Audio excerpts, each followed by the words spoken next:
Welcome home. We are WNST, AM 1570, Towson, Baltimore. We are Baltimore positive. I'm feeling a lot more positive because I just had a big vat of the delicious gumbo. We're here at Kooper's North. It's all brought to you by the Maryland Lottery. Our friends at Back to the Future Scratch-Offs we got to give away. Had some winners out here as well. We're going to be wrapping things up here. They're doing a big LLS turn here. We've had Nick out and Mike talking about LLS, and Kate Paris has been a part of that, and the Visionary of the Year and all that. This guy, I've known him since before Accelerant. He's also an Accelerant member. If you don't know that, Google that up. It's a great local networking event. But around town, you've been ducking me, dude. I mean, what are roofs? We got roofs on fire. We got solar. What's going on? Bill Cole is here. Yeah. Cole Roofing and Gordy Energy, our friend, sponsor, and the sponsor of the WNST Tech Service. I want to send some more texts out to get more pitching is what I need to do right now. We need more pitching. All right. Well, whatever. There'll be more texts coming about something. Just wait a day. How's your spring, man? Your kids playing sports? What's happening? Yeah, pretty normal soccer stuff. Trying to fit in some basketball. Not too much going on. This work's been busy, Like it was a rough winter. We'd been spoiled the last couple of years and had real mild winters, so we kind of worked through the winter. This winter was very cold. Worse. Very cold. So but everything not a just lot of stacks snow, up. Though, right? More than you think, and then even if you get 2 or 3 inches, and then it's snow ends degrees, snow screws a roofing job up, right? Yeah, and it just doesn't go anywhere. You just can't work that day, right? That day or until it all melts, right? So, I don't have labor in there to go and shovel the roof off. That's why I had never thought about it. I've known you a long time. Hard. So snow on the roof, you don't just shovel it off and keep working. I mean, it's not like my driveway or your carport. No, you kind of let nature take its course. Usually in Maryland, right? Because it'll snow, and then 2 days later it's 45, and it all melts. So we don't typically have to worry about that. Well, I have NFL draft. I have the Orioles are playing every day, so the sports part of me, it's kind of taking care of itself, and the Orioles are writing their own story, and the Ravens will figure out Tucker and all that. But Friday night, I'm not going to be watching the draft, at least in the early part, because I'm going to be doing one of your favorite things. I've talked to Mike Evitz and the group over at the Maryland Zoo. I keep wanting to call it the Baltimore Zoo. The sign out on 83 still says Baltimore Zoo. Yes, I found that out. And their light thing, spectacular nighttime. Have you done it yet? No, I have not. I'm doing seen it a lot of tomorrow pictures. night. I'm doing it Friday night. What do you know? It's going to be awesome. I think you'll be completely. It will exceed your expectations. I don't think, and they've been pretty consistent about that when they've done these sort of one-off, kind of change the zoo a little bit and make it fresh and new and exciting. They did this dinosaur thing, and I went and I didn't have very high expectations because they're whatever. It's dinosaurs. Yeah. It was awesome. It was super cool. And you don't even have little kids anymore. Yeah, so you are a little. I've gone to the zoo with you every year. You're like a child at the zoo. That snow leopard freaked you out, didn't it? Yeah, that was a good one. They consistently outperform and exceed expectations, and this light show seems to be just another example of that. So I love the fact that Kirby and Shannon and that they just bring energy and ideas and new stuff, and they keep it fresh. And and there's always the animals, right? And there's a new animal. Did you know that? Did you know that? Oh, it was a baby giraffe that was born, right? Yeah. See, I keep up with his stuff, right? I don't even have notes. I'm working with that. Very exciting. I mean, I think everybody loves giraffes. They're pretty awesome. Well, Kirby said it was like a surprise, right? I don't know how you get surprised with a baby giraffe, but yeah, I don't know how much that struck me as odd as well. You have this thing about animals and the zoo that is very childlike for you, and I talked to you about different things like sports and stuff. And full disclosure, Bill here would have been me had his life gone wrong and his family not been in roofing, because you were an intern at my radio station 26, 27 years ago when you were younger and I was younger, and sports. You were on road trips of mine in Nashville. Yeah. You went to Ravens games and all that. I feel like you've peeled away from sports a little bit in the last decade or two. Like, just in a general, as you've gotten older and grayer and losing your hair and your kids get older, you would way rather go see a light show at the zoo for $25 with your family than to deal with tailgating and football. Like, there's something about you I don't know. That's changing. Well, yeah, so I'll Me too, by the way. I'll be honest. This is the second ownership group that's trying to tell me to Right. not be a baseball fan. At some point, guess what? Right. I just It's might gonna not be a stick. baseball fan. Right. Yeah, it might just stick. Right. If they treat me like shit long enough. I spent time today trying to understand what it looks like to try and get into CFG for the Mystics and the Fever game at the end of May. $200. Caitlin Clark. Oh, I mean, it's all over the place. I couldn't believe it. I found 2 tickets courtside, right? Because I'm just curious. $6,000. WNBA game. I don't know who's courtside, buying that. Maybe nobody, right? Maybe that's a stupid number and no one will ever buy it. But I was blown away. The night she played at Xfinity with Iowa, Yeah. tickets were $100 that night when she was her last year, and it was a solid 100. I mean, it was like Right. packed. Right. To get in to see her play college was $100. We went down to College Park when the NCAA, when they hosted in the first round or whatever. And we went to that first round game, Saturday day game. I never knew this. They sell like general admission tickets for all but like 3 sections. So you just get a ticket and you go sit wherever you want, other than these 3 sections. For the ladies, yeah, right? Okay. Yeah. And even the 3 sections, like I got tickets there. We sat super close. It was super fun. It was pretty crowded. Like I am extremely curious about the women's games, having daughters, and now the curiosity's gotten to a point where the business side of it is very intriguing to me because it's a business on the come. There's a growth here. Yeah. Right. And it's as opposed it's to where the pretty Orioles legitimate. are, where they're going to have to do a lot Right. to grow again. And like, it's different. So if you watch a women's basketball game versus a men's basketball game, it's different. It's a different game. It's below the the skills net. are Sure, different. yeah. The what it requires to be good is different, and it's fun to watch. And they're competitive, and it gets all the juices going, and you learn a couple names and you root for So somebody. how much are you really going to spend on seeing Caitlin Clark play at CFG Bank? I don't know. That's TBD. It's TBD. You got a limit? Is this like Taylor Swift, where you're like, Does your daughter need to see her They play? don't know. Or are you They pushing don't this? know yet. They Oh, don't know yet. So if I tell them yes, then it'll be like You have to go. Yeah. Then you have to fork over. Yeah. So instead, when you find it for $75, like you should. I don't know. Is this really? I mean, is Caitlin Clark like Michael Jordan? Like, am I supposed to? Are there 12,000 people going to pay $200 to see her play Yeah, I ball? mean, like, is that the deal? I don't know. Well, Taylor Swift is. I promise you that. You knew that, is- though. You she- found that out. She is confirmed. Well, I'm doing the zoo thing, and So I want to. but you love animals. Yeah. You- well, I want to clarify something about the zoo because I do like the animals, but it really is not about the animals for me. So the zoo for me is more about the stability of our community and like the important role we have in protecting historical institutions that Teaching, that are like the Yeah. fabric of our community. That where the park and where it sits and the neighborhoods that surround it, and like we have to have That can has you to be imagine- strong, right? Yeah, can Yeah. you imagine if we lost that and something were to happen and that wasn't it? Like that's a big problem. It's the 3rd oldest zoo in the country. Like I feel responsible. Like I don't want it to go away on my watch.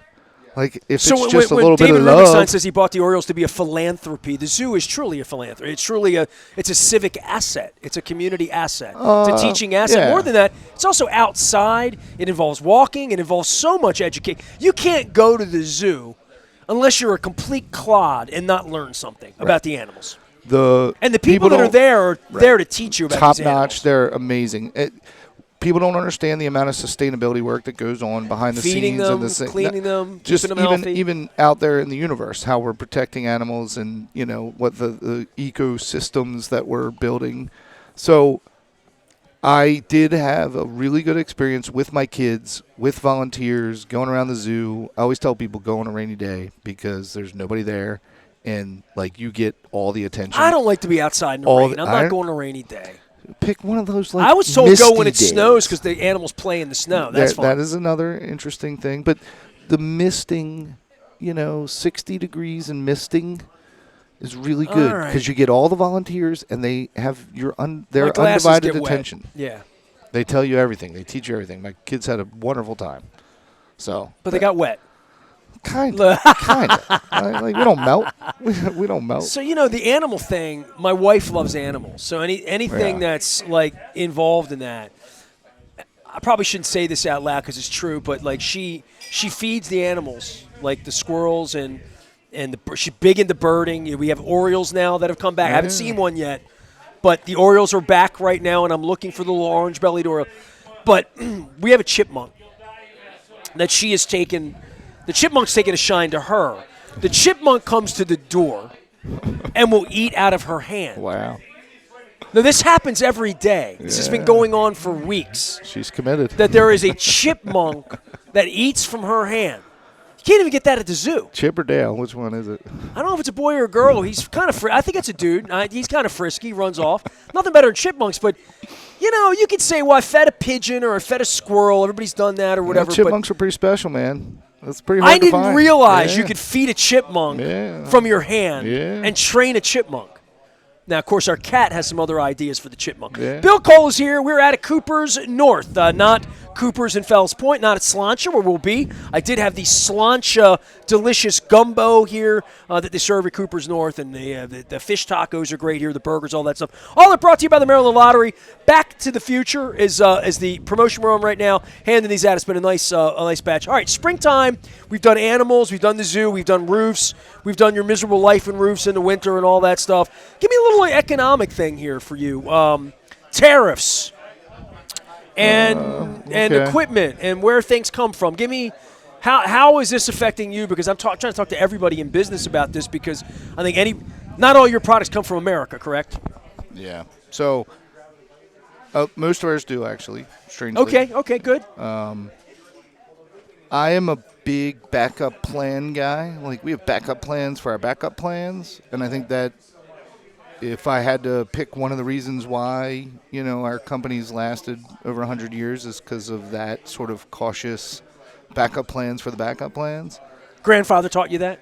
Somebody. Yeah, somebody did. Something. Right. And then, that helped a lot in COVID and the housing boom and bust and all that and, like, all that stuff.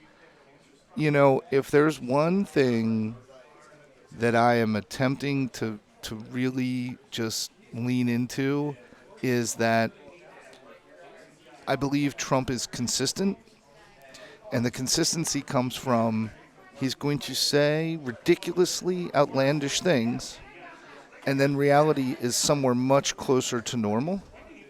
So in this instance... So what he's going to try and talk about and what he's going to get away with, he'll get away. He's a criminal. He'll get away with as much as he can, but to the point where you push back, and that's where the courts, that's where CBS and 60 Minutes, that's where breaking the law and for journalists and being invested. I agree with everything you're saying, but the idea is I'm going to say something that's illegal and try to do something that's illegal. It's then up to you to stop that person from doing that. And in our society, we call the police to do that, or we do something like that. I don't know where we are with that when you're breaking the law. I knew if I brought his name up, it would set you off. Well, F that don't guy. Worry about, don't worry about the it's not the legal part. That's not where I'm at. Where I'm at is he's a deal guy. He gets his Joneses from doing deals. He wants to win the deal. It's what makes him get out of bed every day, right? But his methodology is, I'm going to start this negotiation in a completely ridiculous place. And everybody's like, oh my God, if he does that, do you know how many times a car crosses the border and it's 25% tariff every single time it goes back and forth, da-da-da-da-da. But they never land there, right? So consistently, they don't land there. So for better or worse... As a citizen, I'd say he's full of shit. I mean, that's what he is. That's what he is. He is, but you can be full of shit and we can still negotiate, right? Like, I think you're full of shit. How about you running do a zero? country when you're dealing with trust with the rest of the world? It's not a good policy. It's poor. It's a problem. It's poor. It's why we've never elected anybody like this, because it would blow the country up. It wouldn't be good for the country. This isn't good for the country. We don't know that. I know that because this is in the economic. You see the color of my skin? It's the economic. Trust me. It's the economic discussion. This is where being a white guy and being everything else is different. Fair enough. Yeah, that's very fair. The economic discussion, you have to separate the different discussions because it has different – he doesn't act different, which is what's really scary, but it has different consequences, right? You can be blusterous and BS with tariffs, right, and get us to a good deal somewhere. But until my wife loses 22% of her 401k in 2 days because of this stuff, that's the issue. That's the panic button, right? The panic button is destroying the stock market. For most people working and living and looking at the things that they've saved in their life, that's where the panic is. The panic is when taking Social Security away from older people. That's where the panic is. The panic is taking social service away. I have a friend your who's 401k is only ever allowed to go up? No. It's just not allowed to forcibly go down in 2 days because of something stupid. Well, he didn't a felon forcibly did. do anything. He attempted to tariff another country and started to talk about policy changes. And everyone who's read a book thinks it's a bad idea. Everyone who's read a book. Fair Never read a book. Fair enough. And a whole bunch of people went and sold stock because of that. But did that turn out to be true? Right? Well, the losses were, but go ahead. Well, no, because as soon as he beating up of the stock market. As soon as he backpedaled off the tariff thing and got more reasonable with his discussion, the stock market shot back up. Like if you're watching your 401k and the president says something and it has a negative effect on your 401k and that bothers you, you should probably look and figure out what your 401k is invested in because you're a risk-adverse person. Crazy stuff's going to go on all the time. I understand. You know what I mean? But COVID was crazy. But the causation, housing bubble, crazy. Setting the house on fire and then walking out and saying, "But that's who he is." I don't know why people reacted that way. He's a knucklehead. He's been saying crazy stuff since as long as people have been paying attention to him. I'm just wondering what it does to your business. But you're telling me you've created a psychological barrier. I have from what is and what could be and what is said. I do not allow myself to read the rhetoric and go falling down I a don't hill either this and time freak around. out every single time he says something because I don't have the energy for that. There's it's not nothing helpful. about it that's made our country better. Nothing in any walk that I go to, including the people that support him, be taking on the abusive characteristics of that human. Okay. And because of that, it's created a fissure in our society. I'm telling you, in my world, in the world I live in, I know. People of color, we talk women, enough. it's not good. I'm not taking the bait on this because in order for us to have a proper discussion, we need a beer. 4 hours. We're in a perfect place to do it. We need like 4 hours because if I say 15 minutes worth of stuff to argue with you, it gets cut off, and then people fully don't understand. I will talk with the felon about. I understand because I respect you enough to at least hear, and you roll with enough Trump people in your world that you hear the rhetoric. I have sort of locked the rhetoric out when I begin a conversation with a lifelong friend, and they begin the conversation and telling me, well, he won the 2020 election. I'm like, it's over. Yeah. Take the keys. As Ekman would say, like that's the end of – but that's where those conversations begin in Middle River and Dundalk and Bel Air for me. I get it. That's how they come at me, right? I understand. That's problematic. I can talk about any number of issues. I can't talk about fiction. You know what I mean? I can't talk about – beliefs you have that are – if you think the world is flat, I don't have a basis for a conversation on that. I'm not taking the bait because, honestly, I'm not really paying attention. Right on. But it's affecting business. It is affecting business to some degree. It's affecting the psychology of the country. That's where I'm taking it. I'm not trying to say, he's the president, he's going to be the president until he's not. But I get that. I agree that it is affecting the psychology of the country. However, I am really disappointed at how easily we allow ourselves to go into crisis mode. Like we are now just like everything that happens is going to be a crisis. And that's not true. Well, you do know if there's a pandemic, he'll lie to you about it and disband the government trying to, you're like, that. We saw that the first time. So, like, again, there was a lot of things that made him unelectable the second time. But, like, indicting – my wife went to the COVID page this morning. My wife went to the COVID page in America, the American government's COVID page, COVID information page. It is now it was all a ruse and a farce. It was all Anthony Fauci. She showed it to me this morning. I went to the page.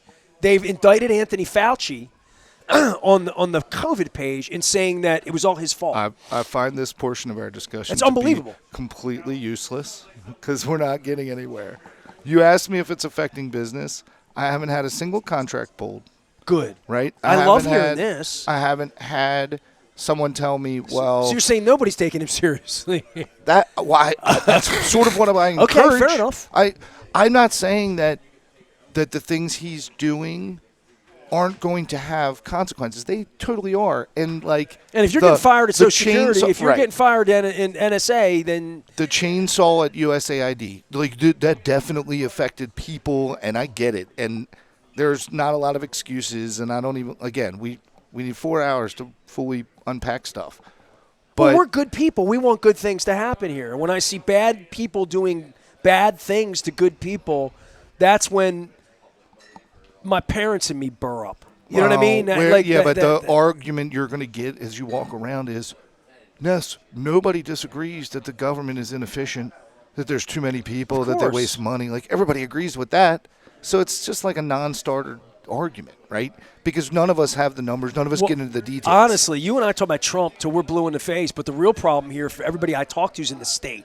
And that's not a Democrat or Republican problem. That's a budget issue and Kerwin. I had Tom Quirk out, former councilman, who's a Democrat, but really would caucus with Republicans on fiscal issues, talking about everything that Todd Marks has been crazy about the advertising tax. And obviously it affects my business. I don't have a lobby, but I'm not sure the guy running the state government here really understands money and budgets. And that's been sort of borne out down in Annapolis the last 3 months, that the state problems we have are much closer to home.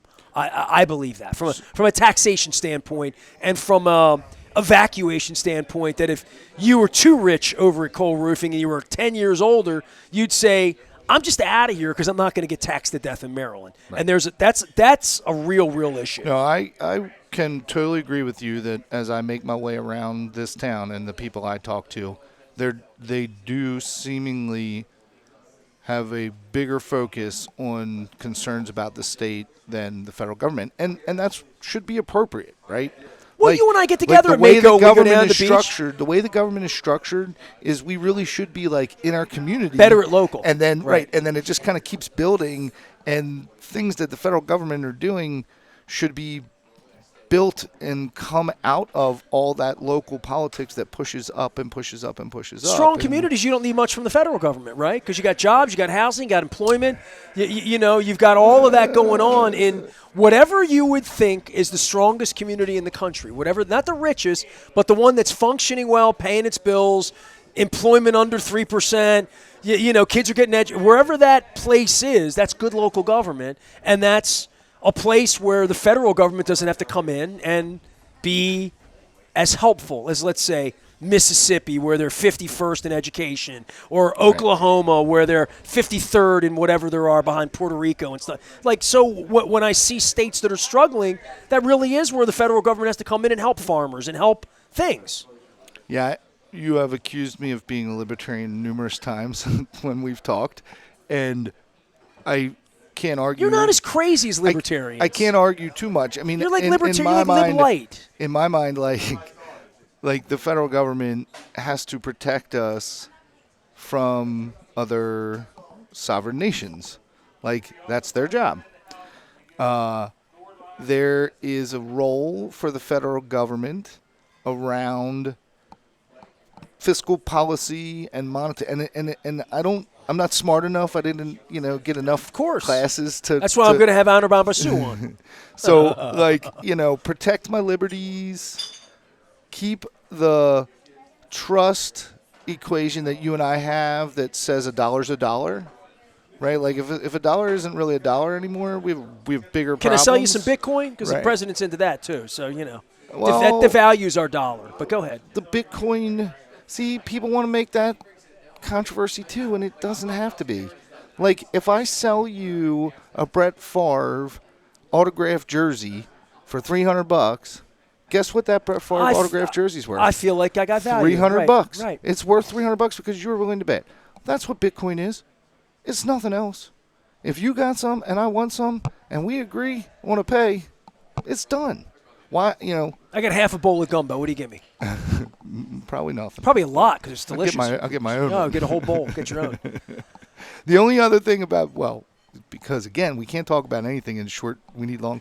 The problem with Bitcoin is that it was used for illegal activity. So you have to recognize that is what it is and deal with that. But I don't think that means you should get rid of it. Well, the best part is not to worry about you doing anything illegal because he's on the up and up. Bill Cole is here, Cole Roofing, Gordian Energy. Give me some solar education here because I met a fellow here a little earlier said he sold solar. And I'm like, I'm meeting more people in the world that when I ask them what they do, they're in the solar space. When I met you 15 years ago, I mean, as a sponsor, you were solar. The only thing I knew was the solar agitator and the man with the golden gun with James Bond. I know I brought that up, but solar's a thing. It is. It's going gangbuster. So solar as a business, especially the way we're doing it, which is around community solar and solar farms and kind of these. Well, we hear so much about BGE like, and energy cost and all of that, right? Yeah, I mean, there's a tail to solar that means right now there's a lot of activity that really began its journey after COVID and like when they passed the IRA, Inflation Reduction Act, like that kind of got a whole bunch started, and then it just takes, because we don't know what we're doing because we're still infantile in this universe, like 18 months, 24 months for those projects to like hit the street, hit dirt, and right. Let's start shoveling stuff. So there's a big swing it's a right runway. now. My concern on the solar is that the sort of restarting that would occur, right? When you create chaos in the marketplace and Trump gets elected and he's overt about his comments about, like coal. This isn't good. People are skeptical, right? There's chaos.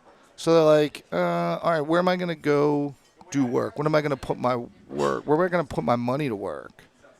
I don't know what I'm going to get with him right now. So I'm going to move elsewhere. So I think that's what's going on sort of in the side. Like there's enough established businesses who are just a machine, right? Need solar, build solar, turn solar on, next job. So there's a bunch of us that are like that.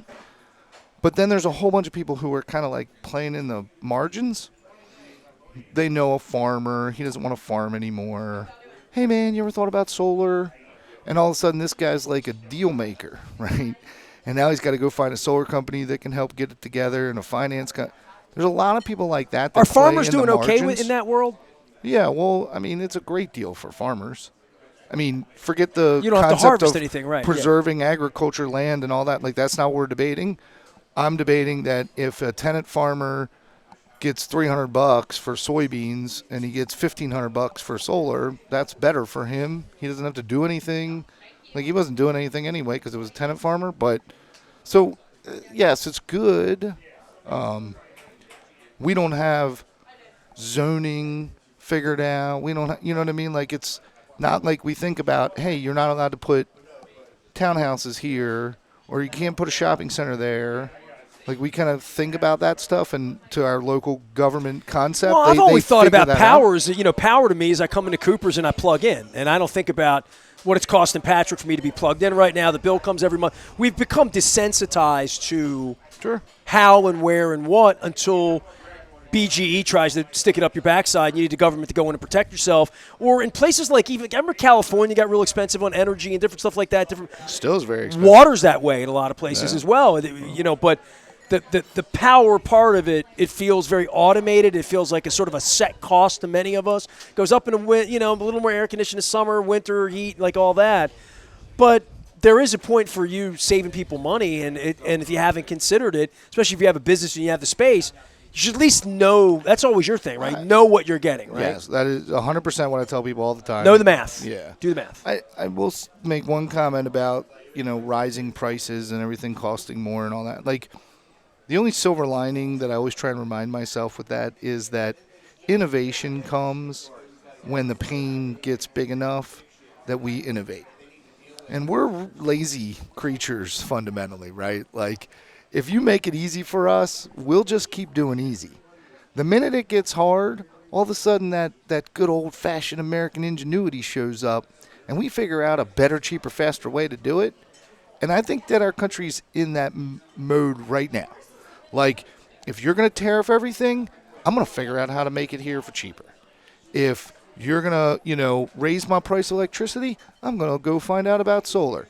If you're going to make gas prices super high, well, I'm going to do EVs. Like, there's an element in our society right now where I guess maybe this is just too much optimism, but, like, I really hope this is, like, the birth of, or the rebirth of, American innovation, the ingenuity. Like, when was the last time something really crazy? I mean, AI, I guess, is driving it, but, like, we can come up with some really good stuff. We should be making more stuff here, right? Like we should be making more of our own stuff. Like what? Anything. I listened to a podcast the other day.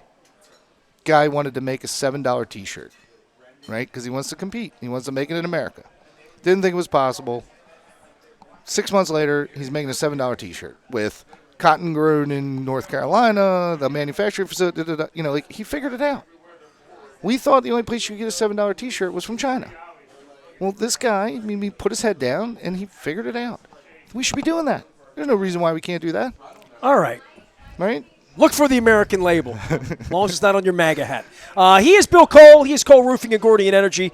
He helps us put this thing together. He also sponsors our WNST Tech Service, which we hope is good with acquisitions all weekend for the NFL and for the NFL draft and spring and summer. You got any vacation? You doing anything good? I mean, you're going to Vegas, right? We're doing Vegas? We're doing Vegas. I'm excited to go. I hope it's not 130 this time. Me That's too. all. Me too. Yeah. Just 92, 95, something reasonable. 2 digits, not 3 digits, right? That'll be good. I'm getting mixed reports. Like, some people are saying they aren't going, some people are saying they're going. So Howard Perlow's coming on next week at Coco, so we're going to get a little right. report on the Maryland party, as it is, right? Yep. That is what it's called. Well, you told me for years I should go. I went once, and now you got me on the cusp of going back. Yeah. Well, we're going. Vegas, baby. It's booked. That's it. All right. Well, pictures will be there. My big appreciation to Patrick and everybody out here at Russell's. Patrick Russell and everybody at Kooper's for putting this thing together, and our friends at the Maryland Lottery. I have the Back to the Future scratch-offs. I will have them at Coco's next week with Howard Perlow. Also going to be joined by Jamie Costello. Senator Corey McRae is going to be with us at Coco's next Wednesday. And then on the 7th of May, we will be at Red Brick Station in White Marsh. I mean, talk about ingenuity. I went to Bill Blocker 1998, 90, whenever they opened, 97, 98, I moved out there. First thing I said was, outdoor shopping in White Marsh? Who the hell's going to go to this place, this Avenue place? That was the first thing I said. And then he built a brewery. Nobody had a brewery then, right? Wow. And I went in there, and Nick's daughter's over here drinking Saranac root beer. He used to make root beer over there, and he made root beer, which I would drink, and he made all these other beers there in Red Brick Station. I'm talking turn of the. I'm talking before you were old enough to drink, probably, right? Well, over there you were. And I would go in there, and I was Budweiser sponsored. And then I was Coors Light. I said, you can't get a Bud. We make our own beer. Yeah. How's this place ever going to survive? You're going to make your own beer. Sure. Who's going to hang out here? Ahead of his time. 30 years later, ahead of his time. plenty of people are drinking beer. Absolutely. So I owe Bill Blocker a massive apology. Ahead of his time. And I want to let him laugh at me on May 7th as well. Good. That's good. Yeah, I was an innovator. AM radio, it's going to die is what it's going to do, except for here. Everybody's here. He is Bill Cole. I am Nestor. My big appreciation to all of our guests to come out. Nick's doing a great turn here. Nick Schultz for LLS. Also had Terry Beck here, who's a 2-time leukemia survivor and the general manager. He'll get you a delicious cheeseburger out here. He's been trying to get me to do that seafood club thing. I just was not in the mood for a crab cake today, believe it or not. Even though it's a crab cake tour, I had the gumbo because it's delicious here. We're signing off from Cooper's North. I am Nestor. We are WNST, AM 1570, Towson, Baltimore, and we never stop talking Baltimore positive.